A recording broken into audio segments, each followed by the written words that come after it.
The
following program is intended for a mature listening audience. Graphic and explicit language may be heard at times. The views expressed and opinions given by the individual hosts and their guests do not necessarily express those of this station or sponsors. Listeners are advised that neither the station nor owners and agents will be held liable for the content of this program. Rebroadcast, redistributed, or reused without the express written permission without the host or producer is not allowed. You are listening to Family Spirit International.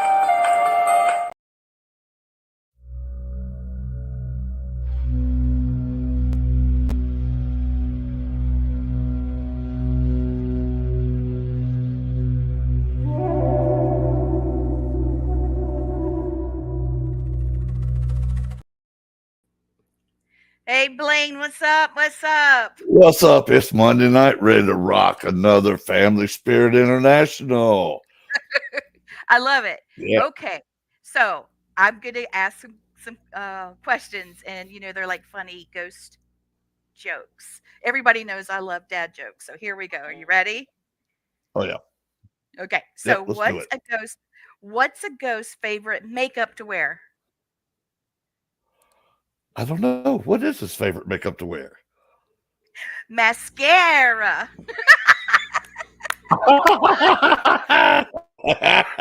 That's good. Yeah. What's a ghost with a broken leg called?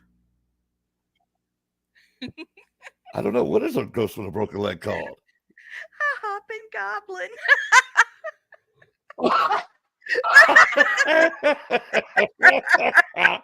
How funny are these? That's Okay. good. So you see, I'm filling my Cheerios, and there's a reason for that, guys. We are going to have Mike Ricksecker tonight. He's a great friend. Gosh, he's so knowledgeable. One of my favorite people. He's a great author. He's written so many books. I just, wow. And he's done some really cool filming lately. One of them was a project that you were on, Blaine. Yeah, I know. It was a So, Mission Unexplained. yeah, go ahead. Mission Unexplained. So Mike Ricksecker is the author of the Amazon best-selling A Walk in the Shadows, and it's a complete guide to shadow people. And now that's really fascinating. He's Yes, it is. eight historic paranormal books and the esoteric tomb Alaska's Mysterious Triangle. He's appeared on multiple TV shows and programs, including the Travel Channel's The Alaska Triangle, History Channel's Ancient Aliens, one of my favorite ever, Discovery Plus, Fright Club, Animal Planet's The Haunted, and the Bio Channel's My Ghost Story, and more. See, he could add on there Mission Unexplained, right? Mike also produces his own internet supernatural based shows on the Haunted Road Media YouTube channel. And he is the producer and director of the docuseries. The Shadow Dimension, which is available on several streaming platforms. And for more than 6 years, he hosted Edge of the Rabbit Hole live stream show, and he hosts the Connecting the Universe interactive class. And I really love that. It's fascinating. The Haunted Road Media is also known his own paranormal and supernatural book publishing and video company, representing a number of paranormal authors, winning the award for excellent media in the paranormal field at the 2019 Shockfest Film Festival. Mike's historic paranormal articles have been published in the Baltimore Sun, Paranormal Underground magazine, and he previously wrote an Oklahoma City paranormal column for the Examiner between 2010 to 2014. He's also been featured on the Oklahoman, the Frederick News Post, Marshall University's The Parthenon, and Louisiana State University Civil War Book Review. He now hosts many of these articles along with informational videos and learning courses on the Connect Universe portal website. He's a native of Cleveland, Ohio, and he's an Air Force veteran with a degree in simulation programming and is an avid baseball fan. I didn't know he liked baseball. Here we go. Here's Mike. Oh, let's try it again. There we go. Hey, Mike. Hey, Mike, welcome to the show. Can you hear us, Mike? Can you hear us? He's not muted or anything that I could see. He's saying something, but I don't think he's hearing himself. Okay, he's going to work on that. So what I've been looking at is okay. That did it. There we go. Did it? Yeah, just unplugged it and plugged it back in, and there we go. That's it. That was it. Gotta love technology, man. Right. Yeah. So everybody in the chat room's buzzing, and yeah, technical difficulties, Becky. That's right. Yeah, it happens. My phone did a thing today. It decided it wasn't on the network anymore, and neither was my husband's. Yeah. And I just turned the thing off, turned it on. We're good to go. Yeah, I'm on the road right now, so this is kind of all makeshift. So yeah, got it to work though. We got it done. Sweet. So I'm so excited and curious about talking with you about the Alaskan Triangle. Yeah. A lot of people don't realize that it's not just the Bermuda Triangle out there. There's the Alaskan Triangle, the Dragon Triangle. There's so many things. Deb Lance is saying hello to you. Hi, Deb. Yeah, a lot of people are chiming in. So you beat me before I want to ask you something, Lee. Go ahead. Go ahead. No, I want to know. I know you're a baseball fan like me. I played baseball in college at Alabama back in 82, 83, and 84. Then I graduated. I went in the Air Force. That's kind of like me. I lettered in baseball in high school in Ohio, and went to the Air Force directly after. But I did play in an amateur league in Anchorage, Alaska, which was a lot of fun. And then I gave it one last shot when I was about 24 years old, and I had a tryout with the Major League Scouting Bureau. And there were a couple of different teams that were there scouting, and I didn't make it. But yeah, it was fun. I love baseball. Still do. Yeah, I got drafted 3 times, and I promised my grandfather that I'd finish school, get a degree, and so I could have played. I got drafted my junior year in high school by Toronto, but it 35th, 36th round, so I never been seen the show there.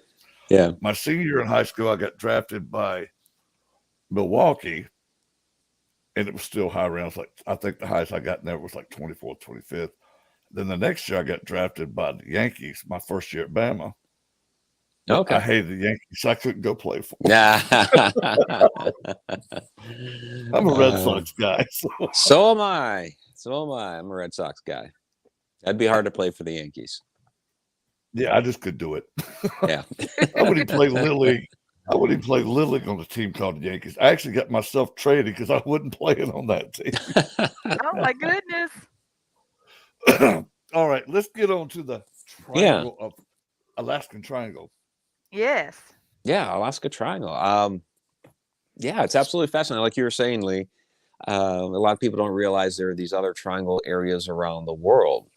Everybody thinks of Bermuda. And in fact, with Alaska, a lot of people for a while called it Alaska's Bermuda Triangle, which is kind of silly. But yeah, now people have recognized it's just the Alaska Triangle. We had the television show that lasted a couple seasons there, the Alaska Triangle. But yeah, Dragon Triangle, you got Bridgewater in Massachusetts, the Lake Michigan Triangle. When I was out in Ireland last year, they were telling me at one of the castles that there is actually a triangle in that area connecting all the Oh, different castles and the paranormal and Hmm. supernatural activity that happens there. really?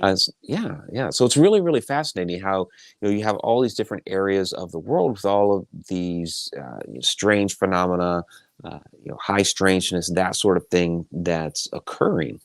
And really what it is you have the Earth's natural magnetic energy from the Yes. core, that's rising up through like the mantle, the crust, and it's interacting with different metals and minerals that are trapped within there, and depending on what it hits Hmm. on its way up, it creates different electromagnetic fields. And so that's what's happening in these locations. They have high concentrations of certain metals and minerals that are creating these different fields that are, of course, then generating the different supernatural and strange phenomena.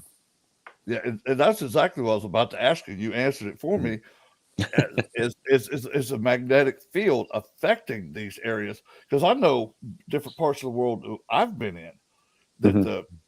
the the gravity and the magnetic pull is different in some places than it is Yeah. in other places. I can feel it stronger in certain places. Other places, it felt like I was losing my magnetic energy from it. So, Yeah, absolutely. It's certainly palpable. And what's fascinating about Alaska is during the mid 1960s, 1965, the U.S. Department of the Interior did a survey up there covering about 100,000 square miles. Now, Alaska's over 600,000 square miles. It's 2.5 times the size of the state of Texas, but they covered 100,000 square miles, which is still pretty significant.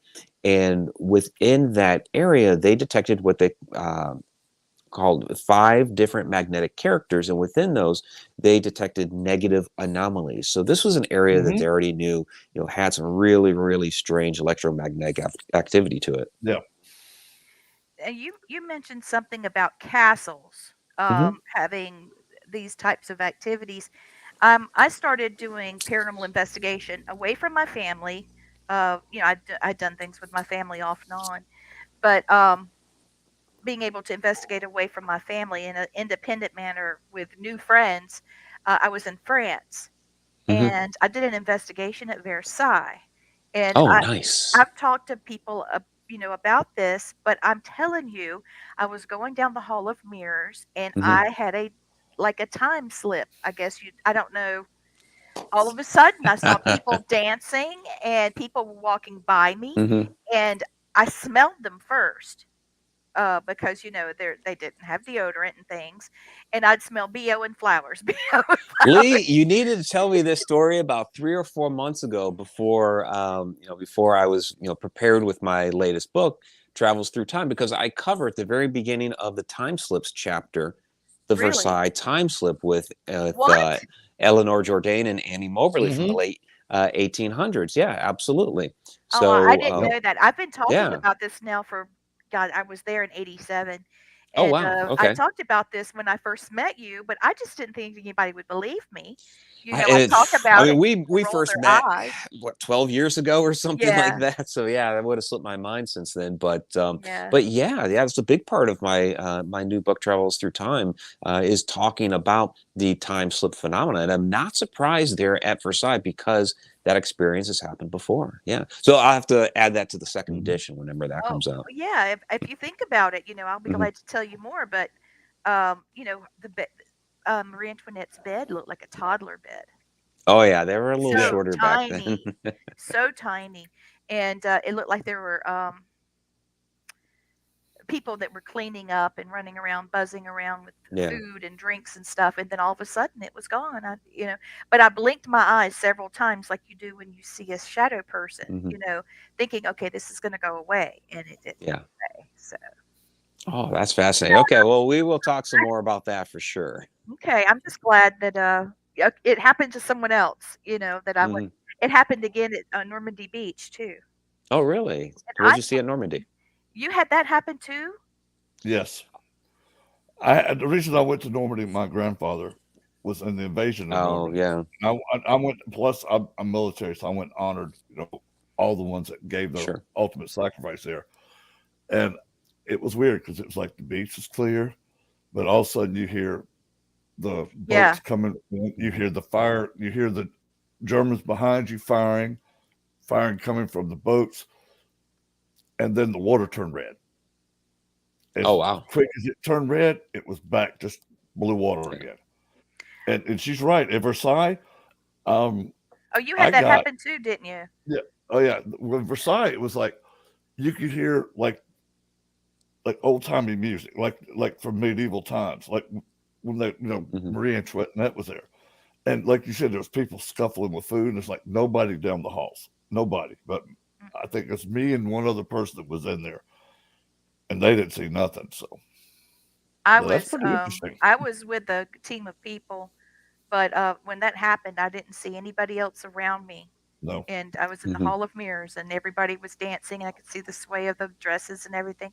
But on Normandy Beach, I was actually going through with a bunch of people. We were going all these different places, enjoying ourselves, and I wanted to go into the caverns behind us, where all the guns had been, and Right. I couldn't move. When it started to happen, I started smelling like gunpowder, Mm. and then Hmm. I started hearing like, you know, ringing in your ears, Oh, and okay. The tinnitus. Yeah. yeah, I laid down on the little bitty pebbles. There's no sand; they're mostly pebbles, and I had long hair back then too, and my hair got caught up in those rocks, and then I really couldn't move. But then I started seeing blood coming in between the pebbles because I was kind of laying down Mm. trying to. I mean, I was literally like trying to block myself. Like I felt like something was happening. And I Right. was under fire.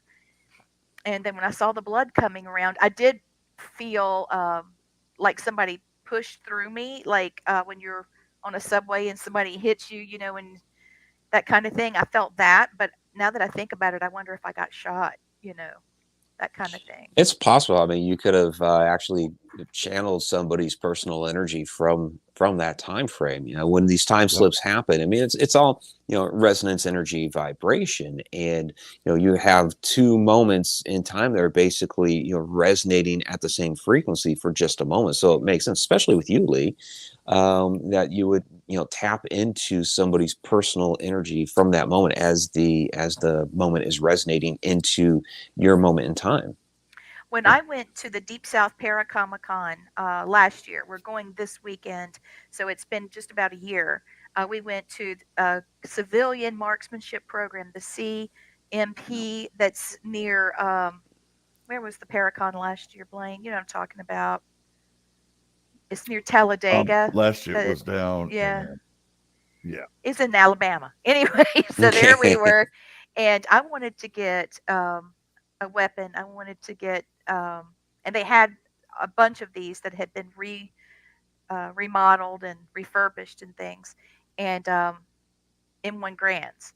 And I went through and I just closed my eyes and I searched for it, and I could see it even though my eyes was Mhm. closed. And Matt was like, "You don't want that one. It's more of a wall hanger." It's like, okay. He said, try it again. Turn around. And he mixed them all up and I did it again, picked the same gun again. 4 times later, he said, I guess it's meant for you to have the gun. Well, they were able to look up the serial number and they were able to tell me that it was in the Asian theater Hmm. and it was also in Europe. And then my husband ordered my grandfather's papers. Come to find out, he was injured, almost mortally injured, in on Normandy Beach. Oh wow. Yeah. Yeah, that's quite a connection. So I didn't know that, but I really hope that we can find out more information about what happened. He was hit in the chest, Hmm. and he eventually died like 3 4 years later from Oh the wow. injuries he Okay. sustained. Just So complications over the years. yeah. Yeah. So we're talking about time slips and then interdimensional phasing. Um, that's something that we've been talking about several weeks now. We've had a lot of people on that have talked about things they've seen, Hmm. and almost in a manner of a cycle. They think they see Yeah. themselves at a younger age, or Blaine and I've talked several times about a young lady that inherited a house, and there was a child running down the hallway screaming, and she called us for help. And at long last, after great investigation, because it was just weird, getting the neighbors involved and everything, and as it was all finished, it was herself. She had something very traumatic Yeah. happen in that house.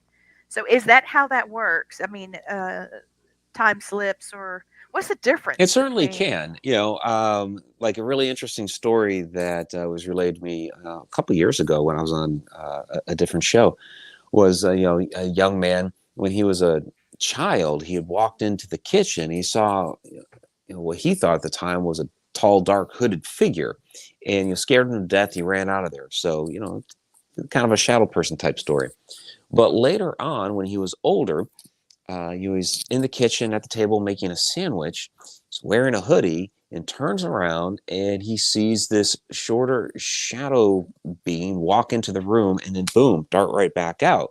And he realizes, oh my gosh, this whole time it was myself. I just saw myself at two different moments. And so, yeah, a lot of times, when we talk like doppelgangers. I mean, really, we're talking like some sort of time slip, when you're seeing yourself at a different point in That's so time, that cool. sort of thing. Yeah, it really is. The whole thing with interdimensional phasing is, really you're getting that energy shifting out of place. So, kind of the best picture you can think of it for those that have a little bit of a math background when we talk like a sine wave shift, and you have those curves kind of shifting off to the side like that. That's essentially what it is, where you start seeing multiples of a person doing the exact same thing, and they get chalked up as like doppelganger stories and things like this. And it's like, there's something happening within the energy of that moment where it's the same person doing the same thing. It's just you're getting a glimpse of them off to the side because of this natural shift that's going on.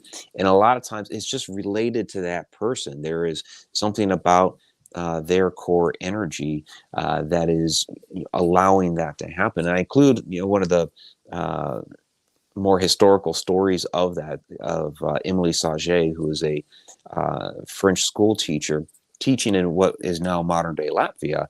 And her students would see her suddenly, she'd be like writing on the chalkboard, and all of a sudden, boom, there's a second one of her, Oh, mimicking the motions. There's no Yeah. chalk in her hand because the chalk didn't shift. It was just her. Yeah. And a number of different stories associated with her that are absolutely fascinating. So, and she had no idea it was happening, but everybody else was witnessing it. So yeah, it's something yeah. with their energy that's allowing them to shift like that. Well, remember, Lee, when we were at the old Confederate graveyard, I had Yes. walked I had walked up onto a grave, no lie, Mike, and I was looking at myself in that grave. Mm-hmm. And he Oh well. came out, and it's like we had the same thought patterns. We were doing had the same facial features, even though his face was different than mine. And I told Lee, I said, I think I found one of my past lives. Yeah, we were standing there. I looked over. I couldn't see what he was seeing, but when I looked at Blaine's face, I could feel what Mm-hmm. he was experiencing. Yeah. And that was really trippy. And then the only word I got is trippy, y'all. I can make something up later, but that's not a good word. But we walked back to the truck, and out of nowhere, we hear a rebel yell. And it was, Two. there were Mm, two of them. Yeah. That was one of the most magical, incredibly, it's haunting, but not in a negative way. It was right. very, No, it just touched my soul. Wow. and Yeah. we It's, know nobody it's else around because there's nothing out there. No, I there's think the nothing out closest right. there. house to it's about 6 miles away because it's all like farmland and Yeah. trees, but there's We made it nothing there over by the after, Mm-hmm. cemetery. pretty sure that Yeah, it was like a gravel road to get there. I kept saying, "Where are we going?" Matt would say, it "Oh, was. Blaine knows." Blaine knows. Unbelievable. Yeah, it's And fascinating when those things happen because the time really is all happening concurrently, past, present, future. They're just Yes. each on their own, different wavelength and frequency. But we usually don't know what the catalyst is, but something happens within the environment that all of a sudden they'll resonate the same frequency and get a little bit of glimpse Yeah. of the other. And sometimes, yes, they are our own past lives that we're suddenly seeing and interacting with. They could even be images of ourselves in this very life, just from a little bit before, a little bit after. Yeah. that's so crazy. I had never been in a situation where someone actually ran up on something from a past life that they just stumbled upon until Blaine. And Mm-hmm. the noise. Oh, and remember, we were both looking down the there's rows and then a big space and then rows of the graves. And my husband was saying, "Oh, I can see how they did this." Hmm. And he was explaining this is where the wagon came through with the horses, and he was explaining it all. And I said, Okay. and the blood was dripping through here, and Matt was saying yes. And then Blaine and I looked at each other, and we could see the wagon, we could see him Oh digging, yeah. Oh we could wow. see everything. And I don't know, it's just something incredibly magical about that night, and the fact that we got a disembodied voice giving us a salutation, because I was crying of Mm. just Hmm. so much loss and pain and death. And Oh wow. yeah, I was Where pretty was this at? emotional. It's Um, Shelby County, Alabama. Okay. It's right off Interstate 65 coming south. If you get off on, I think it's uh, Highway 25, and you go down about 6, 7 miles, turn to the right, go across the Hmm. railroad tracks about a mile on the left. Now you can actually see where the trail was, where they had bring the carts in to drop the horses off. But at the Okay. end of it, it was woods, and at the time it was there was no woods there, Hmm. and they Okay. came out the same dirt road that we came in on. But it was also a family cemetery as well, and they donated the rest of that land for all the dead soldiers, Oh Confederate wow. soldiers, and I think Okay. there's some Union ones buried in there too. But yeah, when you go to the civilian side, there is a little girl Hmm. spirit there, and she is just a sweetheart. I think she's like 5 or 6 precious. years old, and she'll come up and sing to you. She'll come Oh. up there and hold your hand. Hmm. But she's She very likes, powerful. She's oh yeah, Yeah. she kind is and scary. loving, Yeah. but she's Good. Hmm. strong. You can feel Oh her yeah. energy. Woo. Hmm. Oh yeah. Pretty So interesting place. do you work with psychics, Mike, in studying these things? Because you're a Oh historian too. It seems like yeah. you're on the analytical side. So I was just curious how that works for you. Yeah. I mean, I work and talk with a lot of different people. Within my latest book here, Travels Through Time. I have Mary Marshall chimes in on some different issues. Love her. She is Yeah, so she's precious. amazing. Oh yeah. I have Emily Harrison from the Akashic Academy chimes in on the Akashic records. I have Mark Anthony, psychic medium, talking about dreams and premonitions. So, He's wonderful too. yeah, he really is. So, yeah, I have a lot of different people that I network with, and we talk about these different subjects and and our research that we do. It's fascinating. You have to explore all the different areas because they're all connected to each other, some way, shape, or Sure. form. And so, what are those connections? I'm going to bring Christopher on. He's our special Hmm. co-host. Let him come in a little bit Sure. too. This is Hello. Christopher Fisher. Hey, hun. So Hi, have you Mike. been listening? Yeah. Very cool. So Mike, this is Christopher. Nice Christopher, to meet this you, is Christopher. Mike. Now Nice to meet Blaine, you, sir. you being in the Air Force, Mike being in the Air Force, and you guys both having similar uh, stories that ended up on Unsolved Mission Unsolved. Is that right? That's Mission right. Unexplained. Listen, Yeah. Unexplained. like, yeah. I don't know Yep. what I'm doing with that. Sorry. I apologize. Oh, you're good. But you guys have a lot in common. Yeah, you guys. I Yeah. knew that I needed to introduce you guys. This Oh, is a amazing. pleasure to meet you. Yeah, I Don't you didn't just see love that Yeah. his particular shirt? episode, but yeah. You see his I, shirt? Mike, I was in Yeah. the very first one. There's like a lady from Mhm. Guam, then mine, Yeah. then Dr. Robert Young, who's a host on the show too. Okay. He's a retired psychiatrist for the VA. Oh, His great. Good Yeah, person. Yeah. his name is Robert Young, Professor Robert Hmm. Young. Yep. Okay. He was one of Yeah. the founders of the Rhine Center. He did it. Oh, Yeah, yes. Fantastic. he Yeah, comes and goes. in my research, because I in Travels Through Time, when talking about ESP and things like that, I talk about Louisa Rhine, who the Rhine Center is named after, and came to find out, digging into her past, she actually went to the College of Worcester, which is where I graduated high school from. So it's Wow. again one of those interesting little connections. Yeah. Isn't that interesting? Hmm. Kim's got a little story here. Okay. Kim, I'm just gonna take it down and read it, okay? I She said she found had it very interesting about the UFO experiences and stuff. okay. Let's see about it. She said I had a wild experience in Story, Wyoming. It was the 100th year Story Days was going on, and it was herself and her ex-husband. They had a cabin there, and they were standing outside looking up at the clear, starry night when this fog rolled in, a wall type bank that smelled like wet wood pine, and there was still stars to the left and stars to the right.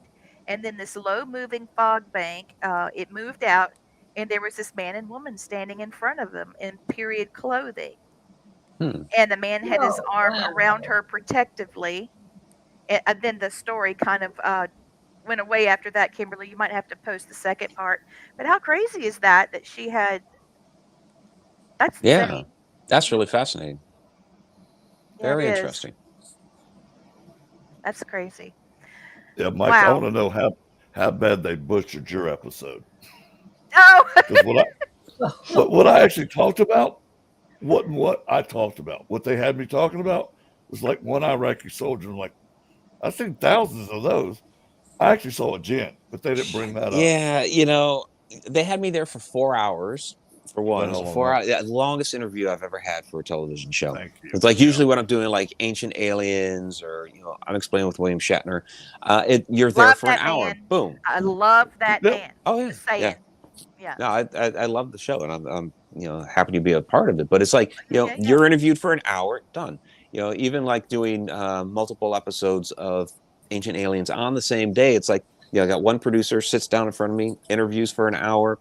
We take a quick 5 minute break, switch out, boom, next producer. We go for an hour. That's it. No, they had me at yeah. Mission Unexplained 4 hours, and yeah, I did like a whole Facebook Live just after that because the way that they explain the story. Now, this was something that almost everybody in that facility witnessed, and they made it as like I was the only witness, the only person to have witnessed it. So they got like Hmm. the experts on there talking about like, well, you've been suffering fatigue and has stress and all this stuff, and it's like I mean, we weren't all just fatigued and seeing the exact same thing at the exact Thank same time. you. It's just, geez.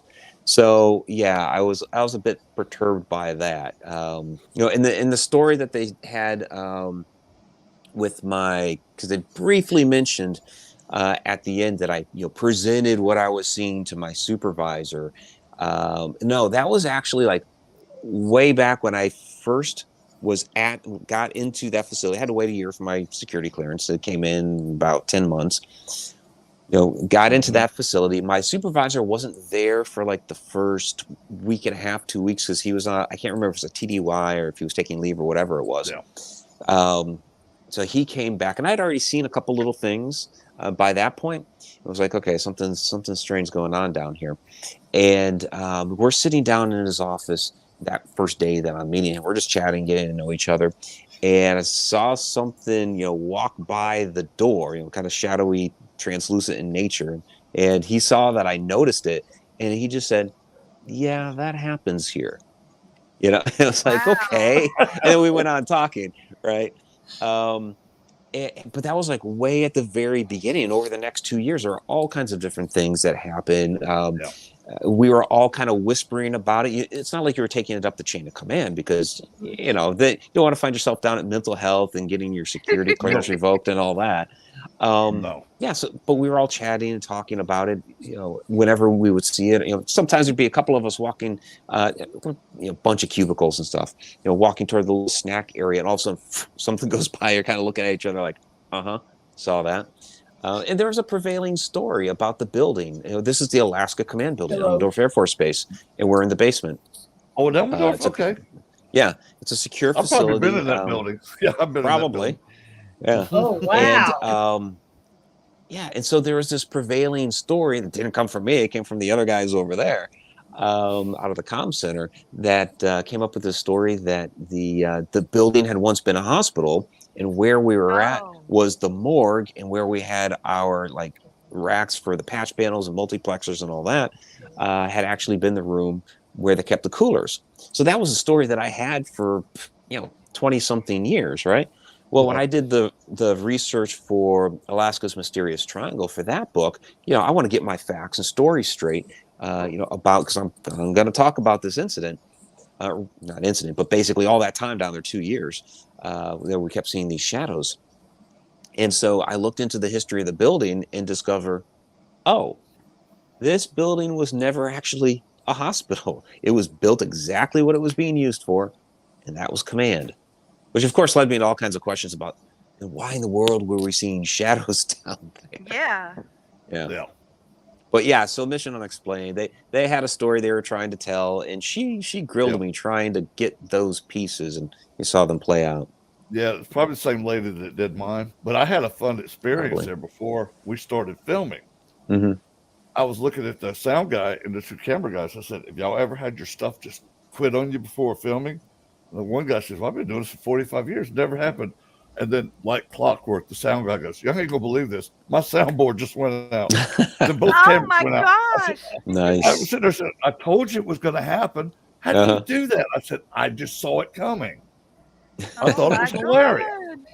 Yeah. I mean, they were all nice people. Oh yeah, they were all awesome. very nice. Yeah. I mean, But they had a treated us certain good. story they were trying to tell. Yeah, And exactly. I trying to make think it the spooky. story that I had, the story I had with the gym was pretty spooky, and they just made it where I just saw one Iraqi soldier, Mhm. and I saw thousands of them every day in Iraq that were Yeah. that we'd blown up. But yeah, if I wish I had told the other story, but I was proud that I got to do it because my granddaughter saw it and she was proud because her grandpa's on TV. Yeah. Made her a celebrity at her old school. So. Oh, she's beautiful. She actually was a co-host on the show. She's been Oh, she is fantastic. a beautiful young lady. Nice. Very smart. She's like her Mhm. grandpa. Oh. So, can you tell us a little bit about your books? You've got a lot of books, and they're Yeah. fantastic. And Thank you. I didn't know that you had done a campfire storybook, and I did Yeah. as well. Yeah, that was fun. Yeah, that was my final book with Schiffer Publishing. Before I built my own publishing company, which Lee, you are published through Yes, Haunted Road Media. Thank I you. love it. I appreciate it. And everybody get Lee's book, Family Spirit. Thank you. Please. Please do. So yeah, Campfire Tales Midwest. So that particular publishing company is primarily nonfiction, and I'd gotten on board with them back in the 2000s because they were expanding their line of ghost and paranormal books, and they'd asked me if I would take on Maryland because I was living in Maryland at the time, and I eventually did Oklahoma because I moved out there, and they were going to try their hand at some fiction.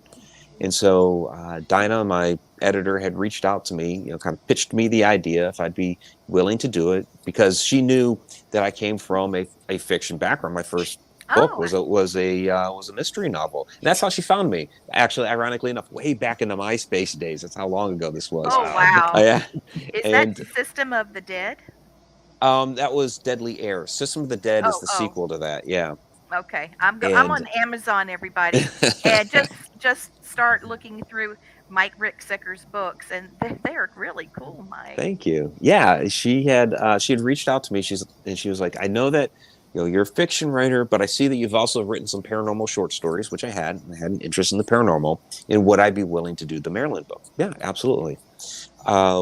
So that was one of the things where the universe kind of really lined up.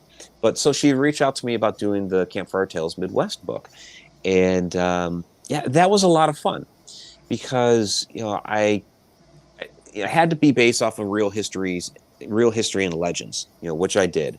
But you got to do it almost like a historic fiction. You got to add your own little twist to everything. So that was a lot of fun, being able to tell my own story about these historic locations and providing the necessary history and background that the people needed to become familiar with these locations. Mm-hmm. My book about the campfire tales, I've taken tales that go all the way back to the turn of the century, and I did my own spin on them. But then I show people how to get to the original story and how old it is. Yeah, so I did a little something like what you did, but not quite. I think it's fun. Oh, it's definitely fun. Yeah, and I tried to include something to do with fire within each story. And the very first one, it's a couple of kids sitting around a campfire trying to spook themselves. So. That's so cute. Yeah. Oh yeah. So I'm looking at this one, Christopher. I bet you'll like it. Well, this one is about time travel. And is That's the that latest about one. the interdimensional phasing? Yeah, Or that's the latest one. Travels through time. That just came out August 1, so it's been out a week and a half. In fact, looking at it today on Kindle, it's number one top release for in the metaphysics field, oh, that's which is great. wonderful. Yeah, I was really happy to see that. It's And, ironic they've been finding it. Yeah, it's Time right there travel on the may top. be mhm. possible too. Yeah. Yeah, yeah, absolutely, it's possible, and I think it's more. It has more to do with ourselves than say like a flux capacitor and a DeLorean. It's it's not. I don't think it's going to be mechanical in nature when we It figure it out. And a lot of people already experience. We've been talking time slips. I mean, that they is think in a they way a can type of time travel. they I'm think sorry. they can probably model a spaceship to do it too. Well, they talk about like our theoretical physicists talk about, well, if we go around the black hole, it bends space and time. But I mean, we're not getting near a black hole anytime soon. Um, but there are other ways in which we can, expand our consciousness and tune into other moments in time to That's actually right. get a glimpse of them. Yeah. We'd That's so, probably only be able to do that on an individual basis only for the Hmm. next couple hundred years until we're technically able to take a voyage spacecraft and different things. I'd say it's doable within 200 or 300 years. there's a couple of people that say that we have the technology now and it's just being held back from society. Well, there's a lot that's being held back from us Yeah, really. as far as That's technology. true. So, yeah. Yeah, me and So, Mike work for the government. We know they're liars. This is You read true. about that black cube that we're talking about? yeah. So, let's talk a little bit about your trips to Egypt that you've taken, your Yeah. Egyptian trips. I'm Right actually on. looking at you on YouTube.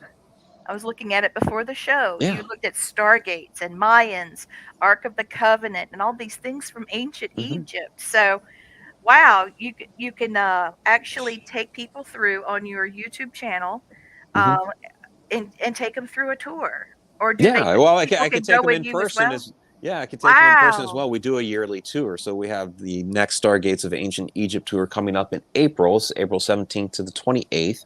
You can get the links from my website or social media because I'm always posting about that. But yeah, our tour guide is Mohammed Ibrahim, who's he's been doing the tours there for over 20 years. Extremely knowledgeable. He's an actual Egyptologist, but it's not.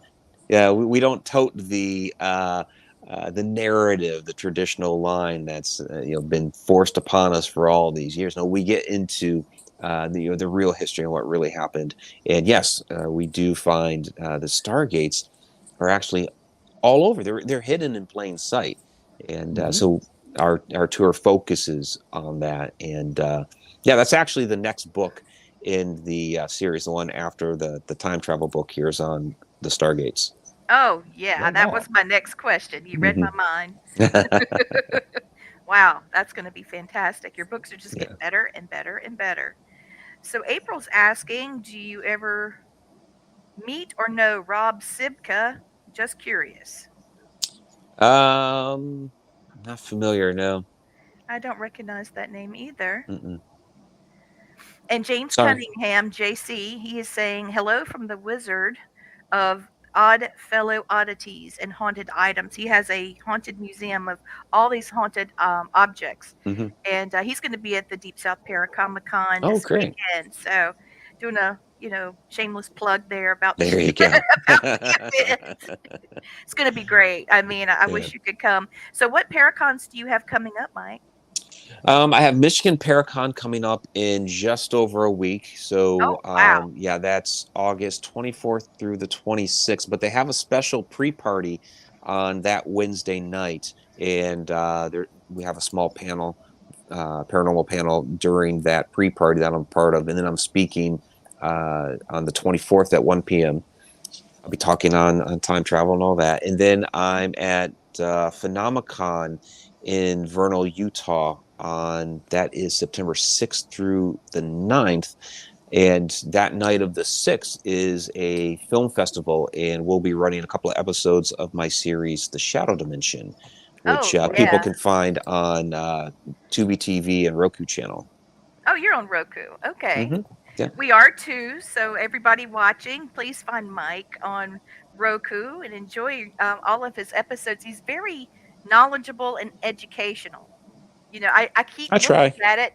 I started watching it. I got sucked right in, and now here we are. So I'm turning the channel and looking at you. It's very interesting. Um, Thank you. Yeah, Mike, what was cool, when I was in the Air Force, we did a joint exercise with the Egyptian Air Force. Oh, nice. And one of the pilots for them, his secondary job was giving tours of the pyramids. So he took us in very cool. places like only Hawass goes into, you know. It's like Yeah. general public don't go this far. They don't go in here.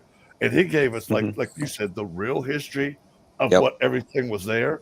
It was like that's just amazing to get to go in Yeah. somewhere that was built. And then when I was stationed in Panama, we went down to one of the Incan pyramids. And what amazed me is like the base of the big pyramid in Egypt and the big one in the Mayan in Machu Picchu was like an eighth of a millimeter off Yeah. in size. That just amazed me. Yeah. How these things line up and the correlation between them, and they're on different continents, is just amazing. And yeah, with our tour, we get 2 hours just ourselves, just our little group in the Great Pyramid. And yeah, the places throughout the pyramid that are off that are off the public, like the subterranean chamber and other areas, we get those. So the whole pyramid's opened up to us, which is great. So yeah, it's absolutely fascinating, and encourage people to come with us. It's an absolutely life-changing experience, and to feel the energy in those locations are amazing. And yeah, and you start to see those correlations between and Lee, you mentioned it,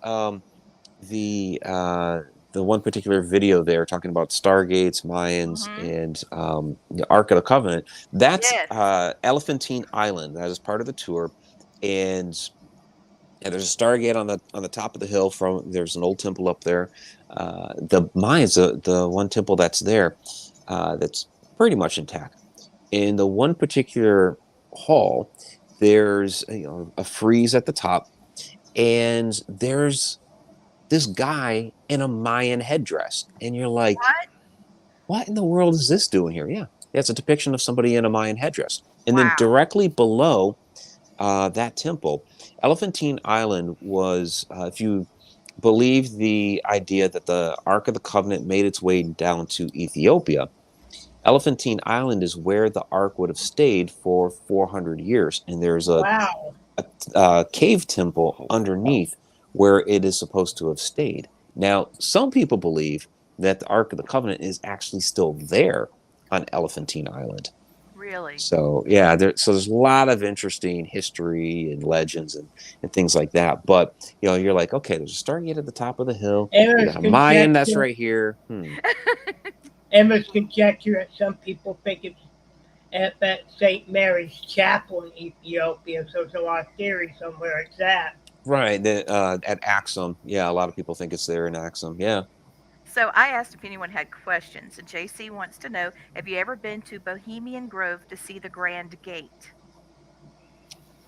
I have not been to Bohemian Grove, no.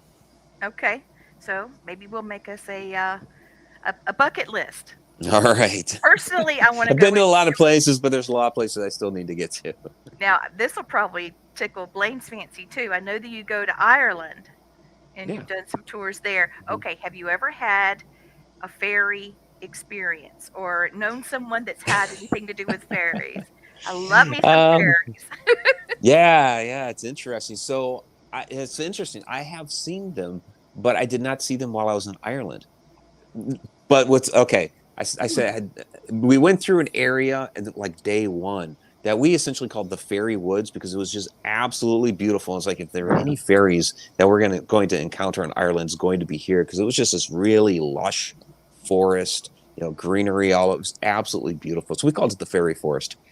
But yeah, I have seen fairies, but here in the United States. Really? Really? Where were Yeah. So the one location was Hinsdale House, and it's actually part of. I don't want to spoil too much because it's actually part of Shadow Dimension season 2, which is currently in post Ooh, we don't want production. to mess that up. No. Yeah. So that But you story will is let told me on there. know, right? Will you Hmm. tell Oh us? yeah. Yeah. Okay. I'll tell you when it's released. The other time was on the Goldenrod Showboat in South Campsville, Illinois. Unfortunately, the showboat is no longer there. It burned in an arson fire a few years back. Oh no. But yeah, it That was is sad. yeah, Yeah. it was yeah, but it was really fascinating. How it happened because it was after an event that we had done there. Little investigation. We had my good friend Coyote Chris Sutton, who passed away here Oh, a couple of years ago. He I was know. there. Yeah, he was part of the event. And so there were just a couple of us left, myself and two ladies. And this was the last event of the season. They had the whole thing, boarded up because they were getting it ready for the winter. So the only thing that was open was the front door through the lobby area. And so we're just talking and chatting, and all of a sudden I see coming in through the lobby and into the big showroom where we're at was this, like little illuminated ball of light. And it kind of whooshed right between the two women, and I'm like looking around, where'd it go? And they were like chatting. They had no idea what I had just Oh. seen, and I didn't pay any mind. Maybe I just saw something, right? But then all of a sudden, right next to the other, all of a sudden this like little bar of light appeared on the ground next to her. I'm like, what the heck is that? And so, because the only light that was on at the time was like my flashlight, which I had sitting on the ground to give us a little bit of light while we were chatting. Wow. So I go around her and I'm looking at the ground and I start like moving my hand, trying to like break a bar of light. Like, where's it coming from? The whole place is boarded up. And they're looking at me like, what the heck's going on? All of a sudden, that little bar of light starts to like waver like this, and then it's gone. Oh wow. Yeah. Yeah, it was wild. And So they're like, sweet. "What?" Yeah, they're like, "What the heck's going on?" I described it, and they're like, "We didn't see that," because they're like looking at each other. And all of a sudden, I saw the ball of light again whoosh around the one woman. I'm like, "Oh, did you see that?" They still didn't see it because at that point they're looking up at me talking, and they're like, "No." But then finally, it starts dancing around the ceiling of the showroom and bouncing around. Hmm. And they saw it and they're like, "Oh, there it goes, there it goes." Yeah, Oh so it was really wow. cool. And finally, it just the last time we saw it, flew right back out through the lobby and out the front door. Mm. So yeah, that whole idea of it was transformative. It was a ball of light, there was a bar of light, and then that bar wavered like that. Was like, were those wings? I think so. Yeah. Oh, it makes Yeah, sense. yeah. Yeah. Mike, when I saw mine, it looked like a very small version of what you think an angel was. The Yeah. wings, I could see it flapping, and like you said, it was translucent, and it it, Mhm. it, it was Isn't that curious crazy? of things. It was like you said, it would go look like we had a couple of people with us, and it go like behind them and look at That them, was Mhm. that and it was go a behind little the other bit. person and come back. Then it come like it just like right in front of my face, not even a foot away, and I just watched it. I said, "Well, isn't that some interesting shit?" Yeah, that's right. We have some fairy sightings as well as some Bigfoot sightings between the border of South Carolina and North Carolina. And Okay. I'm taking the class to that Nice. in October, so I'm hoping we're going to see some fun things. I'm Very, very really cool. excited. I would love to see. So, how much do you know about Bigfoot? Are you as I versed mean, in that I as? know I'm not strongly versed in it. I am, of course, familiar. I have had to cover it in some of my work, especially like Alaska's Mysterious Triangle, that book. Right. I had to cover it, so I know some things. Yeah. Okay. Well, this creature we saw in Florida near the Hmm. Everglades, and it was black with light brown. Uh, Okay. it was black. It had black hands, but right around his nails was brown, kind of like a Hmm. tannish, like buff color. You talk about Okay. dogs having black and the buff color. It was like that. I never saw his body, but Gotcha. from where I could tell where he was knocking, he was taller than he was about 5'10", Okay. between 5'8" and 5'10". Hmm. but I saw his fingernails because he was kind of scratching the screen, and I was Yeah. laying down scratching the screen, and my mom freaked out. I thought it was a kid, But Yeah. is that known to be like a skunk ape? I mean, I was about to are say the that could have colors? been. Yeah, I was about to say that could have been a skunk ape. Yeah. He smelled like a skunk ape, so that was rough. But I've been trying to, put all of that together. That whole Sure. experience was crazy, and I've been thinking lately. Blaine said he thought it was a skunk ape once, and then, but its intelligence was, you know, hard to say. But these are really cool topics, and it really gets your mind working. And I Absolutely. love that. And I love that about your series and about your books. For those of you watching, please promise me you'll go on YouTube and look up Mike Ricksecker, my publisher. You could look up Haunted Road Media, or you could just look at him on Ancient Aliens. He's everywhere. And he's fun and he's thought provoking. So that's where it's at. Thank you. Supernatural Discussions with Mike Ricksecker. We're having fun. There was somebody else that had a question. The majority of them are saying that their husbands, the ladies that are usually with us at Mhm. night, they're saying their husbands are glued to the screen right now. Oh, okay. They're really enjoying it. Great, great, Yeah. fantastic. Now, Blaine, you've seen some alien, some UFO, Yeah. and Mike, you have as well. I think I remember you talking about that before. I've seen one UFO, and I saw it one. wasn't extravagant or some great experience. It was actually really kind of casual. Oh no, Casual UFO. just Yeah, because casual. I'll tell the story real quick. Cause I'm on the way to Oklahoma to visit a couple of my kids, and I'm on the highway, I-44 in Missouri. It's at night, and you're just cruising along, and all of a sudden, off to my left, I noticed these a couple of lights that are just hanging in the air up there, and it's basically pacing the highway. And I'm like, Oh my goodness. what the heck is that up there? And I'm driving, looking, and all of a sudden, the one time that I looked, this took off right through there, and I'm like, I think I just saw a UFO. Does it? Mine happened. I was going down Highway 34. Blaine, whenever you come back this way, I'll show you the highway. It's not far from the house, but I lost 20 minutes. Nice. I guess they didn't want to keep me. I don't know. But it was coming towards me, and it got to the car. And as I continued to drive forward, it started driving backward. Oh, okay. And it, like, or flying or whatever that Mhm. is, backward. And then it took off. That's it. Cool. Yeah, see, a Mine's real kinda casual casual, tale. too. Yeah. Yeah.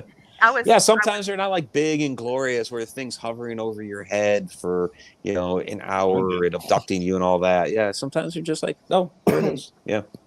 my Well, mom and I my saw two one experience. in I'm sorry, Memphis, Lee. Blaine. You gotta look in Oh, Memphis when you go don't because worry. I'll we be in saw Memphis 2. next week. We saw 2 UFOs in Memphis. Sorry. Go ahead, your turn. No, the two that I saw, one of them I can't talk about anymore because it's in a secret location that the government has. Oh. But Uh-oh. the other one I can talk about, sitting on my back porch one Friday night, I'm just sitting out there enjoying the stars.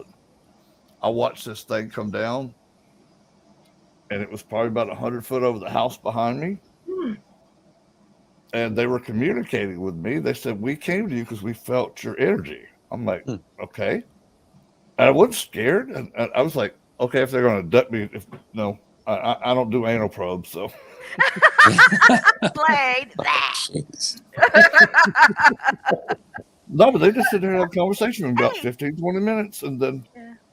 they were gone. No, You did the Our Fairies reel on your YouTube channel too. I see it. Yeah. Yep. I've covered it. Yeah, I've got well, technically, I do have over 700 videos out there, but there are several that over the years that, I maybe turned off or, made not public anymore. So it's getting close up to that 700 level again. Go pretty ahead, good. Blaine. No, Go ahead. I wish I could talk. Well, you know what? I will talk about it because they've declassified a lot of this crap now. One Thanksgiving back in it's probably 85 or 86, we were going somewhere and we had to stop at Tonopah, which is Area 51. Mhm. When we landed, they had I'd call them the Men in Black because they all had black suits on. Sure. They came in there and made sure we couldn't see anything. And the only windows they left open was for the pilots to steer. But they covered up all the portholes and everything. And then when they finally got us into a hangar, you know, if you've ever been in a hangar, it takes a long time, even electronically, to close one. Mm-hmm. So as we were getting off, I'm watching this other door close. The door we came in, and they could go out the other end too. Well, they had that door open and the one we were in. And just enough in that other hangar, I could see that they had some sort of craft that wasn't ours. Yeah. And I'm guessing they were probably doing the reverse engineering on it. But yeah, Sure. I spent a Thanksgiving weekend, Thursday, Friday, Saturday, and we left Sunday. But yeah, that was interesting. I said, I knew it. I knew that they had stuff out Mariah. Mariah has a question for you in the chat. She said, "What is the most amazing discovery or experience which changed Mike's theory/narrative about?"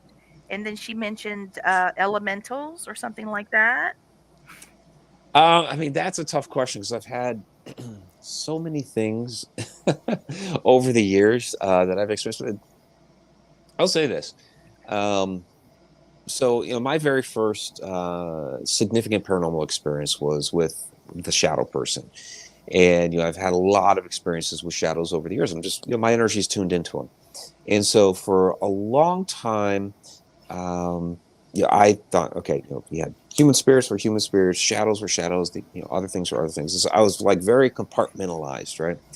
And over the years, as I was, you know, doing more research and talking with people, starting writing some books, doing presentations, that sort of thing, and getting more and more stories from people about their shadow experiences, and it's like, yeah, maybe there is something to be said that, you know, the shadows can be a lot of different things. And that's really where my research started going down. And, you know, really one that really kind of hit home for me early on was many years ago. My good friend Rob Guttrell told me about his aunt appearing to him so that he could, you know, deliver a message to his mother. But she appeared to him as a shadow. And, you know, Rob's a really good friend of mine. I trust him with my life. So it's like, all right, that one's really fine. It could be a lot of different things. And so then I started exploring that with my research into shadows. But then there was like the moment that said, okay, you're on the right path, Mike.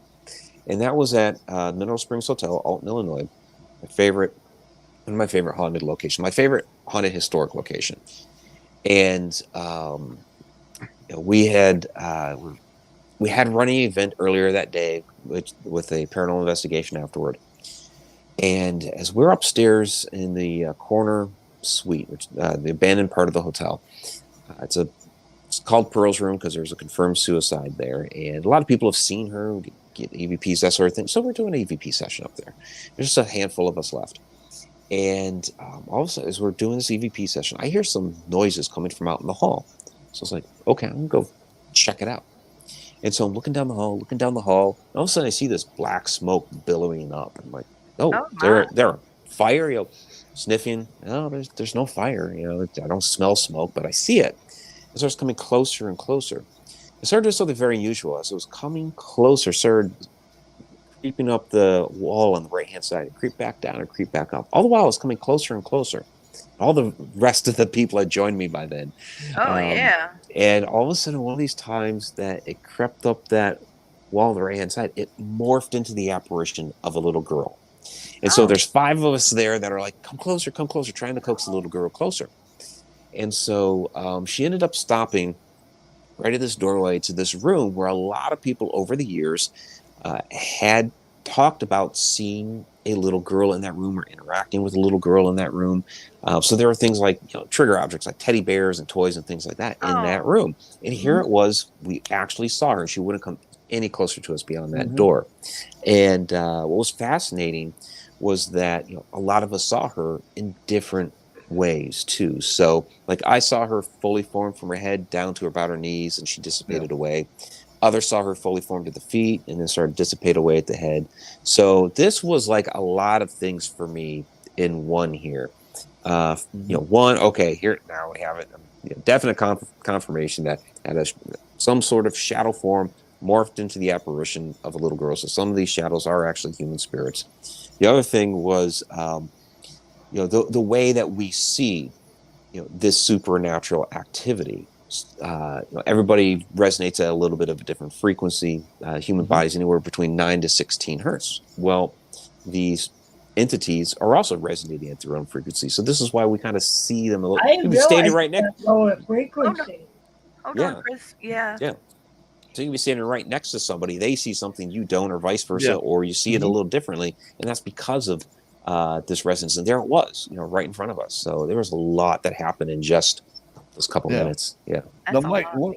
one of the theories I have on shadow people is they haven't completely learned how to manifest themselves fully. And like you said, the different frequencies, and like I see at a very high frequency, so does Lee. And I could see, I probably would have saw the same thing you did. Yeah. But yeah, I've always wondered if that was just a theory I've had Well, because of the energy vibe and stuff like that.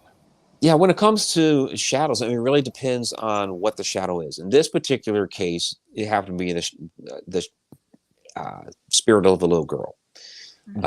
But shadow entities, they can be an interdimensional being. They can be an extraterrestrial. They can be what we might see from an astral projection. They could be a light being that the frequency of the light is so beyond us because our eyes only see into a certain part of the spectrum that we're just seeing the being and not the light. Yeah. So they could be a lot of different things. That's interesting. Thank you for that. Yeah, absolutely. So we've got Mariah with another cool statement. She said she finds spirits project themselves subjectively as shadow figures because they feel depressed or sad and not seen when they were living, and that's interesting. I have had situations where I don't think they were very well. I don't think they ever really had the confidence in life that they were, being listened to. People that are sullen and their personalities were very depressed. And so when somebody sees them, they have an expression on their face like, you can see me. And then poof, they're gone just that quick. And we call those lemur ghosts because they look like a lemur, and honestly, those kinds of spirits also happen to be, they're not resting because something happened with their death or with their life that was not justified. So I don't know. I've Yeah, been we take studying those those feelings for and a while. emotions. Yeah, we take those feelings and emotions with us into the afterlife. So, I'll have people that reach out to me about, they think that they have a demon, and it's like, well, you could just be a, human spirit that's a jerk, Yeah. because they're, they take A that with them butthead, into the afterlife. always a Yeah, butthead, right. We Exactly. had a case, gosh, Blaine, you might remember this. It's been at least 8 years, not quite 10, but they were well, they weren't teenagers, they were young adults, and they had just married and just had a child, and they had something popping up in their living room all the time, and they just knew it was a demon. And in reality, it was a little man and a little old lady that had lived their whole lives in that house, and they didn't approve of some of the things that were going on there, and they were trying to let them know to back off, stop that. That's their house. And it turns out they were the sweetest people. They made the litter box smell like, well, many nasty things. Oh, jeez. Particularly cigarettes being put out in the litter box. I mean, it was raunchy. And then after she was able to tell her story and she was heard and acknowledged, and him, the house smelled like roses. It was wow. very unique, and I'm really trying to look a little harder at being able to hear and smell, or even taste different types, psychically. Well, Blaine, you know who he is, Andy. That's one of my students. He lost his ability to taste and smell years ago. And that's why he eats all this hot stuff. I don't know how his stomach's not. He must have a cast iron stomach, but no heartburn, huh? yeah, but he can smell things spiritually. Like he smelled the cigar, he smelled wine. Another time, gosh, it was months later, but he smelled perfume, and it was like a rose smelling perfume. So, and he does have psychic ability. So, I mean, that's kind of interesting. I've been trying to figure out, a way to study it, but if you have a deficiency in your vision, let's say you've got really poor vision, can you therefore have clairvoyance?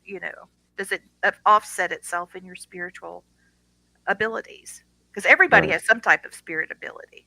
Oh, sure. Yeah, Yeah, but it's just I absolutely. don't know. Okay, Roger is saying that he's saying that spirits go from one dimension to another because I had asked them if they thought that paranormal entities are they interdimensional. And so he's answering that saying he believes that they are. They can go through dimensions. So, Yeah, it's interesting because I, of course, get into dimensions in my book, Travels Through Time. Part of the byline inside the fourth dimension. What's fascinating is we are by nature multidimensional beings. yeah. Our consciousness is on the fourth dimension, which is time, but it's housed inside a three-dimensional object, which is our body. So, what's the beyond? Where those are other dimensions, fifth dimension and up. And what's fascinating about that is those other dimensions are above the dimension of time, and so therefore, they can see time like an object. Now, where is the afterlife? Which dimension is that? Is it fifth, sixth, seventh, eighth? Because we have up to 11 hyperspatial dimensions. We don't know, but I mean, so we know it's of one of them. 11. So we know there's Yeah. 11, but so that Yeah. means there's hundreds, thousands maybe. But Infinity. Tracy's saying when you lose one sense, another one builds up to replace it. Yeah. Like if you lose your vision, you can hear, Oh yeah, really yeah. well. So she's thinking that maybe in his spiritual walk, one of his senses heightened. I really think that's the case. I really do. Sort of like what you were just saying about the young lady, the little girl that started Mhm. as a shadow form. You know now that, okay, well, we can see that shadow figures can be people, Yeah. So with this, he can smell spiritually, but he can't with his But not nose. physically. Yeah, it's Yeah, poor interesting. guy. Yeah. Yeah. Yeah, no, I had a friend of mine years ago. She had fallen off of a hayride, bumped her head, and lost the sense of smell for a few years. Oh, damn. It happens, yeah. There's some people that are having problems with their smell never came back from COVID. It's like Yes, nerve damage. yeah. People lost sense of smell, taste. Yeah, so they usually got it back, but yeah, I guess there are some cases out there where they didn't. So, yeah. That would suck. Wasn't Mhm. it though? I mean, you couldn't smell like look, one of my favorite smells in the world besides something cooking on a grill is Yes. a cake being baked, a pie being baked. Mhm. Gun oil. Love Oh, gun gun oil. Oh, yes, yes. oil. I, I couldn't stand it if I couldn't smell because 90% of your taste is what you smell anyway. So Right. that would suck. Mhm. Kim in the chat room is saying that as her vision gets worse, her other spiritual gifts are growing. That's great, Kim. I'm glad that Good, Kim. It's you're good. offsetting that negativity. Way to go, girl. Lose something, gain it too. That's right. Yep. This is a lot of fun. I sure have missed talking to you. Yeah, it's been too long, Lee. Hmm. So, working with ancient aliens. Mhm.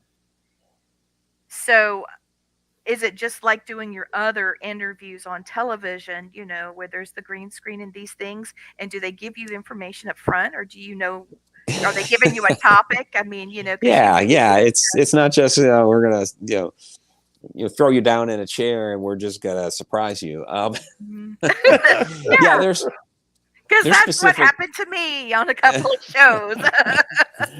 Yeah, there's I mean they have meetings and all that, but before they start filming the season to be like, okay, what topics are we going to cover? Who are we going to try to bring in to talk about those topics? Do we need to go find people to talk on some of these subjects? And of course, they have their mainstays like Giorgio and William Henry, Nick Pope, those guys that are always there. I love Giorgio. Uh, He's oh yeah, fun. He's fun. they're fun. Yeah. So what they do for like me is they'll contact me. Hey, we're doing this episode or that episode. Can you talk to this? We'll kind of chat about it. Okay, fine. And so they'll fly me out either to LA or New York, and they'll usually find mostly it's been like a historic place. There was one time it was some random building, but they had a nice backdrop. But That's several nice. times I filmed at this one particular historic mansion in Pasadena, and they have a room there now. They call it Mike's office. There's a beautiful desk. There's a Tiffany lamp that's sitting there. The lamp is worth like $100,000. It's like, you're kidding me? Beautiful bookcase back Wow. behind me. And it's not that big of a room, so they kind of like shove all the cameras in there and the lights, and so they film me there, and they use the other rooms in the building to film other people. They have a lot more room, but this is Mike's office, so we film in there. And yeah, they so I know the topic going in, and the producer will usually provide me with a list of questions that Oh, they're likely good. to ask, which is great. So I have something to go off of. But what usually ends up happening is, like, we'll get a couple questions in, and then just over the course of conversation, the conversation might deviate, or the producer might have a thought occur to him, like, oh, let me ask about this in time. So, but we'll get through the list. Yeah. That's awesome. That's pretty cool. Uh, that sounds like it doesn't sound as mysterious as it comes off in the final cuts that we see, because we just don't ever know what you guys are going to end up talking about. And Yep. we're busy, Well, our jaws are dropping as we're listening. yeah. Well, And, you got to think about it. Each person that's interviewed, it's an hour-long interview, and of course, again, you have, like, Giorgio, Nick, William, Travis, all these guys that they basically have to get in there because they're the main hosts of the show, and then they have like maybe a half dozen other experts that they right. bring on, like me and some others, and so between like what 12 of us that each have an hour-long interview, so you have like 12 hours worth of footage. They got to bring that down to like 42 minutes. I So know there's a lot of stuff that has to be cut, I'm yeah, sure. absolutely. Yeah. So there are some episodes in which I've had a lot of my interview included on, or others in which it's just a couple little snippets. So yeah, it just Yep. depends on what they end up deciding. This is a story that we're going to tell, and this person had the better comment about it. Yeah. See, what I love now, Mike, is like, since and doing more stuff. There's a great meme with Giorgio. It says, "I am not saying I told you so, but I told you so." Yeah, I've seen that.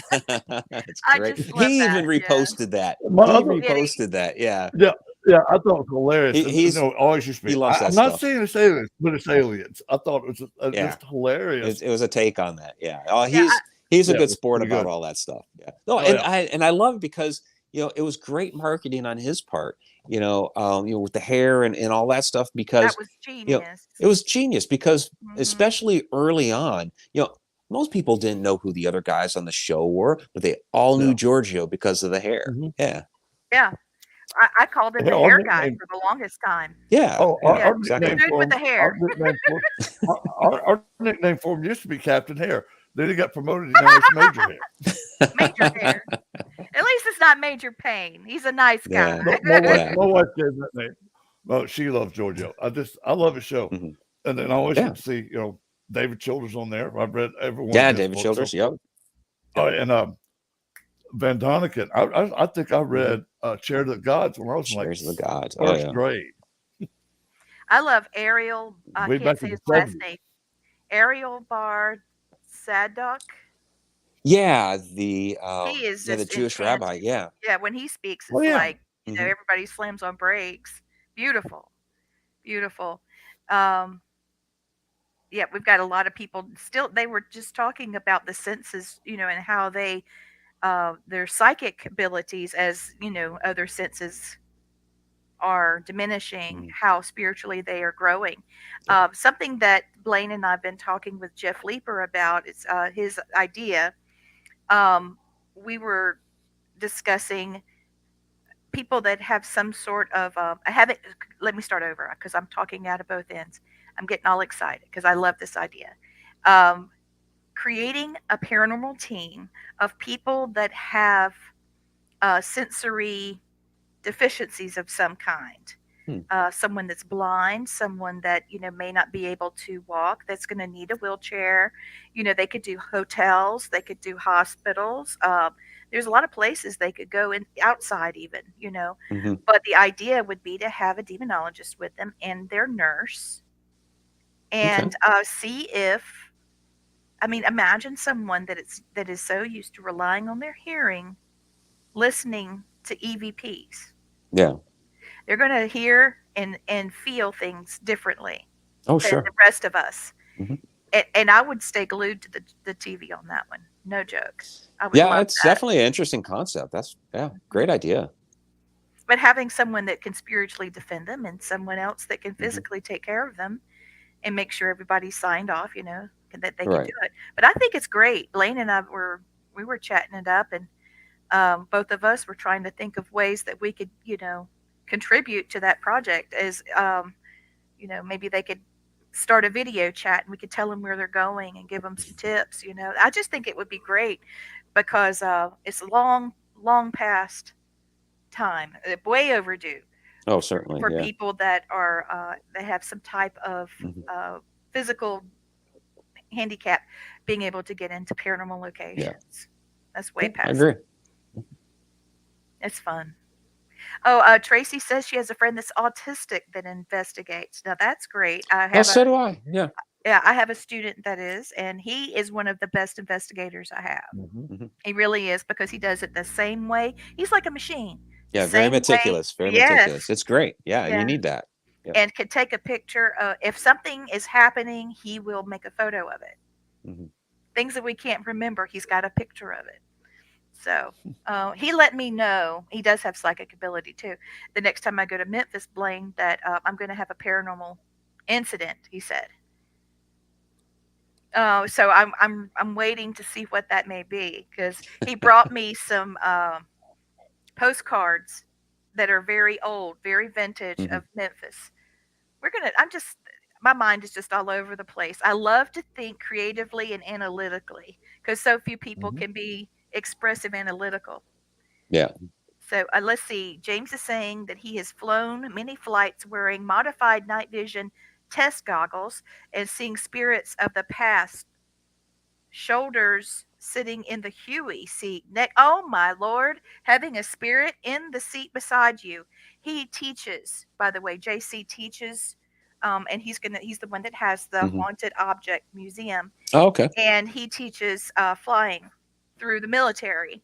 Oh, great. He's a former ranger, and he said that he has had a lot of paranormal episodes. I've always wanted to ask someone that had that experience, were they able to communicate with the spirit beside them? Were they helping give them information? My son. Yeah, it's interesting. Just a second here. With the night vision goggles, a few weeks back on my Connecting the Universe show, our Edge of the Rabbit Hole version of that, we had Mark Anthony on talking about the red light night vision goggles and the strange things. I guess there was a certain number of them for a very, very short period of time back in Vietnam, where they were issued, and they were seeing all kinds of wild things, and they had to recall the red night vision goggles. Yeah. Yep. I want one.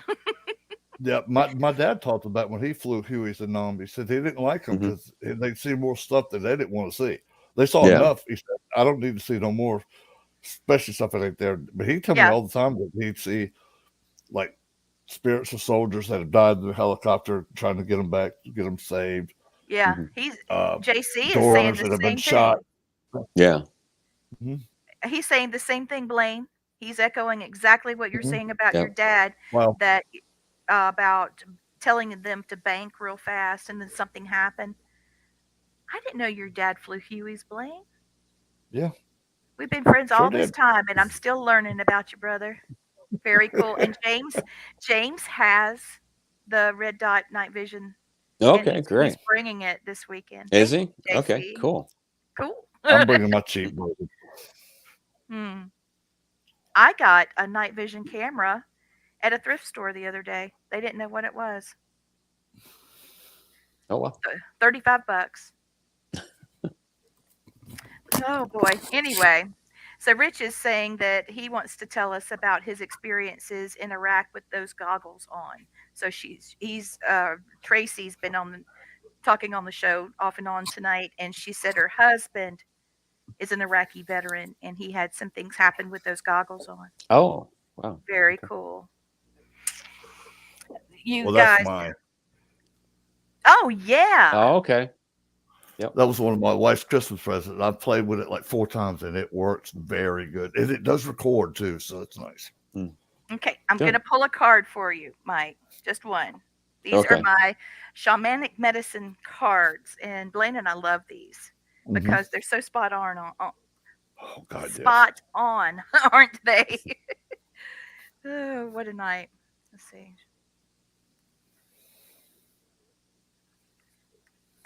Okay. Oh, get where I can see it. Okay. This one is birth. Let me get it to where you can see it. Oh Okay. dear. Can you see it? Yeah, well, a little bit. Wait a minute. I'll get it. Oh heck. It's just a baby. That's all right. The baby's looking into the sky and there's a bird there. And birth, it means not just a burden. Like if you dream of a baby, lots of times that could mean a burden.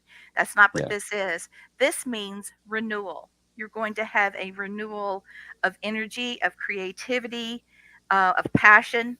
And, it's going to be fantastic for you. I think that it's going to mean maybe even a new project. And I know you've got so many that, it's like, oh, come on. But, you never know where a good idea is going to lead. So birth is about the death of an old and emergence of a new. It means, putting some things to bed, and then the transformation is going to slip in, and you're going to feel a burning passion to do something. It may take you a different direction. It may take you into certain rabbit holes, and I think that's kind of interesting because that was your show for so long. Yeah. But it's time for you to look at a way that you may have been things that may have given you a lot of grief before, things that were bothering you, that you can just go ahead and wipe your hands of it, and your emotional reaction. That's enough of that. And it seems like maybe even someone was blaming you for something, and it wasn't your fault. And there's no point in you feeling angry or betrayed or miserable anymore. And you can just wipe your hands of that and look deeper. And you've got some beautiful things coming your way. Here's your poem. Let's see. Out with the old, in with the new. You're coming to the end of an era. It's a great fertile time for you. And you're going to see this as a new beginning and a great time to be spiritually aware. So here's your poem. Wake up, now is the time for you to rise. Take off the mask and drop the guise. Healing beckons, great the dawn. New life is awaiting to be born. So you've got something fun coming your way. That all sounds wonderful. Cool. Yeah. Hopefully something fantastic and profitable for you. And I'll be. I certainly hope so. Yeah. Well, thank you, Lee. I appreciate that. I like to do one cards. They're fun. If you do a whole thing of them, it gets to be too much. Hello, Anne Marie. Thank you for joining us. Hello, April. You guys are a little late to the party, but we've still got 30 minutes left. Never's been here for a while. Has she? Well, it just says hello. Yeah, she's been here. Anyway. April's been here a while. Oh, yeah. She's been talking to me. See what happens when I put on my glasses? Oh, well. So, do you guys have any more questions for Mike? Oh, shut up, Blaine. I'm going to tell you some more dad jokes. Uh-oh. Oh, my goodness. No, Mike, one of the questions I want to ask is all the research and stuff you've done, what has been like the most coolest thing you've did research on, and now you write books about it or you talk about? Oh my gosh, there's a lot of things because I really like. One, I mean, going to places like Egypt and writing about that. And I found that like over the years, a lot of the places, like historic places that I go to and things that I dig up, even if doesn't pertain to whatever I'm working on at that particular point in time, I can come back around to it later. And so, like when I'm talking about time travel, all that, and then the next book is going to be on Stargates. Well, I first went out to Chaco Canyon, some years back, and getting photos of the petroglyphs, and of course, it's supposed to be aligned to the stars and all that sort of thing. But one of the things that's fascinating about that is some of the petroglyphs out there are specifically portals, in that the star people Yeah. use those portals to come down here and, of course, pass knowledge to the indigenous people there that were in Chaco Canyon. And so it's like, okay, this is their version of the Stargate, and we see that same spiral pattern in other places throughout the world, including Egypt. So Yes. so it's things like that where I find those connections and other areas of the world Yeah. or other parts of my research that I can just blend it all together. Well, Mike, I actually found one of those spirals down in the Bay of Mobile about July 4th weekend. Oh, I was okay. picking up different pieces of Native American pottery that was on the ground there, and Yeah. different things. And I just happened, my shoe come untied, so I turned to my left to tie my shoe, and there's this big rock with the spirals. It's just beautiful. There you go. And Yeah. I look at my younger brother, and I'm like, Toby, do you know what that is? He's like, it looks like a big circle. I said, no, that symbol right there is all over the world. Yep. Everywhere has its symbol. Absolutely. It was pretty cool to actually see that petroglyph of that. Yeah. So Yeah, I think it's a memory. I think when it comes to that spiral petroglyph and the symbols that we see all over the world, I believe it's a memory, and it goes all the way back to the pre-Diluvian civilizations like Atlantis and Lemuria, and I think it dates all the way back to that. I agree. I know that some of the Reiki symbols are. I've noticed some of the symbols on these canyons. I've seen them in different buildings, especially in Jordan. Yes. The ones Okay. that I've Yeah. seen. But that's so crazy that we've been talking about petroglyphs, and there's some not far from here, and I'm taking the class for that, and we're going to go investigate. Would you like for us to make a video and show you what these Oh, petroglyphs look like? yeah. Petroglyphs, because and you need to see the one that Blaine found, Yeah, and absolutely. all Yeah, the things videos, around it. photos, whatever. Yeah, I'd love to get any of that. Absolutely. Yeah, because I that's think definitely gonna be a part of my next book. Yep. Okay, so Christopher had a thought, and he just sent me. Let me hold on. Let me get him back And I in here, briefly buddy. touch on it in the time travel book, but yeah, Oh, do you? a So little bit. Yeah. Christopher is asking, do aliens act as if they are? Go ahead, Christopher. Do they? Can they act like paranormal shadow figures? Yeah, some shadow figures are extraterrestrials, in a couple of different aspects. So one, some ETs that come down here, they're trying to hide themselves. They don't want to be visible, so they'll institute or implement a cloaking device. They don't quite understand the physiology of our eyes, and so it comes off to us more like a shadow, or some people report seeing like a shimmer type person, that sort of thing. Oh, So Yeah. those are more familiar to people. hmm It Yeah, and then like the ones that wouldn't are be as frightening. right. right, yeah, there's that, and then ones that are traveling interdimensionally. Again, it's how is it coming into our plane of existence? It's not completely resonating, that sort of thing. So there's a couple different aspects where these are extraterrestrials. Yeah. It's always fascinating me because I had a couple of times dreamed about being on ships. Mm-hmm.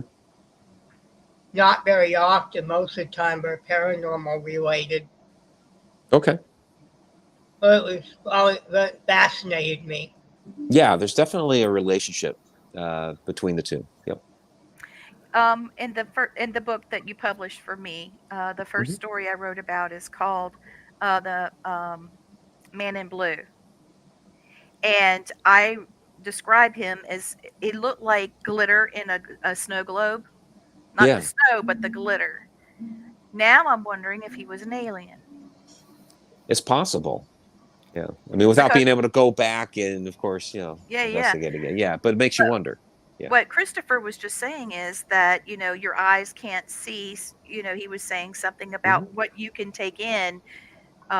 is a good bit different than what they actually may be. So therefore, you're just picking them up, like you were saying, in a shadow form or a shiny form. But he actually said to me, "How can I appear to you so that it will be tolerable to you?" Yeah. And that's not an exact word. So that you can stand it is what he said. 'Cause I was a child. And Right. so, I have that's a whole story. I don't want to go into all of Yeah. that, What's but No, I understand what you mean because yeah, I had a hypnotic regression, and part of that session, this was a couple of years ago now. Part of that session for that particular hypnotic regression was to figure out that first shadow being, that first experience that I had. And what was interesting was that because we were actually able to communicate with the being itself, what? which was Oh, yeah, wow. yeah, which Mhm. was basically was a interdimensional Wow. being. Um, and what it had told us was that for one, it wasn't trying to be seen, right? It thought Mhm. that I couldn't see it, and I of course reacted to it, and that's when it realized that, oh, I've scared the child. Um, and, I saw it as a shadow, but that's not what it really looked like. So you had kind of like three different things. It wasn't trying to be seen. I saw it as a shadow being, and its natural, bodily form and shape wasn't that anyway. So yeah, it's really really fascinating.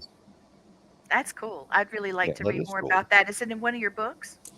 It is. So I talk about that. It's in A Walk in the Shadows if you want to get more into like the shadow person side, but I also included it um in Travels Through Time because I Okay. want to talk more about the dimensional aspect of all of that in that book. Because he did this the entity I'm talking about did come through a portal. Hmm. Okay. And he was shimmery and he did speak without talking. Because I could hear him. Yeah, no vocal cords. Yeah. Hmm. Different. Yeah, so you can hear it kind of telepathically. Yeah. Bless you, babe. Bless you. So Roger, Excuse me. oh, bless you. Sorry. So Roger is saying in that chat room, as a young child, he could see paper people. Roger, did you Oh, need to put paper interesting. people? And he's asking, what does that mean? Roger, do me a favor and help me out with what you mean by paper people. And let's ask Mike and Mm, see if between me, Blaine, Mike, and Christopher, maybe we can see yeah. about that. Very So interesting. I'm getting a notification here that my phone's about to die. So Uh hopefully oh. we'll get this in. All Yeah. right. Um, paper people. Yeah, I don't know what that means. So What if it means that like they're thin, like a Very piece of paper? Like like yeah. girls used to make paper dolls, and yeah. maybe that's what he's describing, like Well, a paper my doll or something. husband. Yeah, my husband told me when he was a kid. Okay, let me see if I can get this right. He was living in.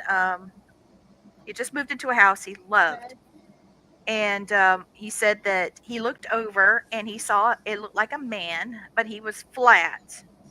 Hmm. And he said that he was shaped like like Gumby, just real flat, square, and he was very two-dimensional. Wasn't really a three-dimensional Hmm. being. Hmm. And he kept seeing them, and they would turn and go into the wall. And Interesting. much later in life, we were married. In fact, we went back to the Hmm. house where he lived, and he was telling the lady, this was my room. And he looked, and there was a bathroom there. Now, right Okay. where the beings would go into the wall, they had cut a door and created a bathroom. Hmm. So he was Interesting. wondering if he was seeing people. He said Using that, the restroom yeah, going into the like a restroom and different coming back point in out. time. Yeah, Yeah. and Yeah, and that could he be a type of time slip. yeah he, Yeah. he was saying that the guy that was her husband could have been Fred Flintstone. Kind of square headed. You know what I'm Yeah. saying? And so you know, and okay, so Roger did elaborate. He said he saw flat people in the tree. Interesting. Okay. That's very interesting, Roger. Yeah. I tell you what, if you could send me a private message, a little more about what you saw, maybe I can, if there's any symbols in there, any descriptions, it could be symbolic. Just send it to me, and let's see if we can sort through that. I'll be happy to listen and see if I can help you.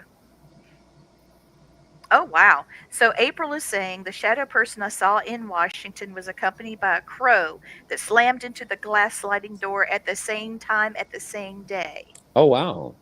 That's Okay. crazy. Crows are known for being messengers. Yeah. Mm-hmm. So there may have been a message that was blocked that you didn't receive. And it might have been a good thing that you didn't get it. So Mm-hmm. very interesting. Experiences are crazy. People, thanks, Roger. I'll be happy to look at that, and I'll pass it to Blaine. And we know a lot of people, and we'll sort around and see if we can figure this out.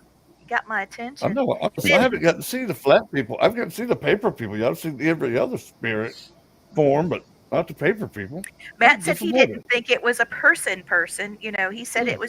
it didn't have any color to it. It looked Hmm. like a gray newspaper looking thing.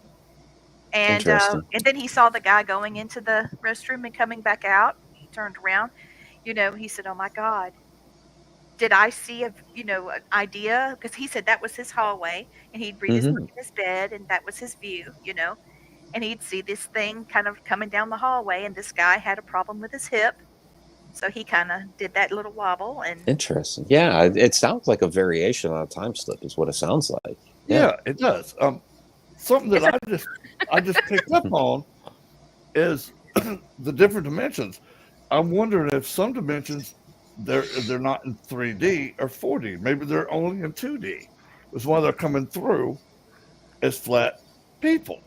it's Well, possible. there is, yeah. I mean, there is I forget the name of the book. I actually mention it in my book, Travels Through Time, is Flatland, which is basically the idea if you had um, a people, a civilization living in a two-dimensional world where everything is flat. If you have a 3D object coming into that two-dimensional world, you're only going to see it as 2D. So if you had like a Yeah. sphere that was dropping through into their world, you would Mhm. see it, very small and start to, widen up, widen up, widen up until it reached its apex as the, very center of that sphere came through. Yeah. And then as it continued to pass, it would get smaller and smaller and smaller again. It would just look like a circle to them. But Wow. three-dimensionally, it was a sphere. So Makes, it sounds similar to that. Yeah. yeah, it makes me wonder if like the flat earthers are actually seeing that 2 dimension where the world is flat to them. I don't know. Interesting though. April said that she feels like she's missed a lot of communication. She can sense things, but Mhm. she's never been able to hear them. Okay. That's a Interesting. thought too. Well, April, I told you I would work with you and help you develop your gifts. So you can talk to me or Lee. We've had them for a long, long time. Yeah, whether we wanted them or not. Well, Blaine and I just recently wrote a book along with my mom and my husband. It's called "So You Think Your Kid Is it? So You Think Your Kid's Psychic," and it's a lot of fun. But it does address some very concerning things about having a child that has memories or thoughts, or Mhm. can uh, see things in manners that adults can't. They can either get information or they have knowledge. Uh, as an example, my son sat my husband down the last time he was deployed and let him know, this is what you need to do about your armor uh, helmet, and he wanted Mhm. to see all of the armor. And Matt put it on him. Of course, he could barely stand with it on. And he said, "Okay, well, this is a lot better than what I had." Things like that. And you see, you don't want to mess that kind of timing up Yeah. because he was really pouring his heart out to Matt. So I'm glad that I feel like we handled that quite well. But he was explaining about, bombing and what it's like. And he'll have a tendency to want to run, and don't run, get down, because when it bounces, the blast, and then it bounces up, and that's when you can really get hurt. And he told him to get down. And there's a lot of advice Elijah had that actually did help Matthew quite a bit.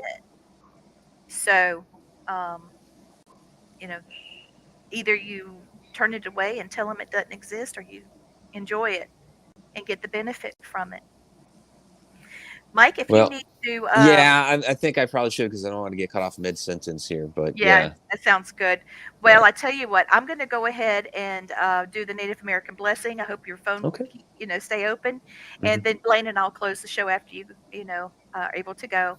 Okay. Sounds good. This one is a really short blessing. I think it's quite beautiful. This is a Native American blessing of grace. May Mother Earth guide your feet. May Father Sky keep his arms around you. May God Father Sun warm your cold days. May God Mother Moon keep the glow in your heart. May the star nations light the way to the next destination, and the Great Spirit always keep you shielded from the pain. Blessings to you. Thank you, Mike. Oh, that was wonderful. And thank you guys so much. Lee, it's always a Thank pleasure. you, Mike. Blaine and Christopher, pleasure to meet both of you. Good You nice too, to man. meet you. All right. Have a Thank. wonderful evening. Good night. Good night. I learned a lot tonight. Me too. Fantastic. Thank you. Bye bye. Bye-bye. Good show. Thank you so much, Mike, for coming Yeah, on that with was us today. awesome. Okay, so Blaine, Christopher, we've got like maybe 15 minutes left. So I'm going to pull a card for each of you. Do you mind? That's I do great. not mind at all. Okay, let me do a quick shout I was out. going to ask you. You were? Instead, well, yeah, actually, can you do 3? Because What happened to Blaine? I don't know. what happened? What happened? You back? I didn't do nothing.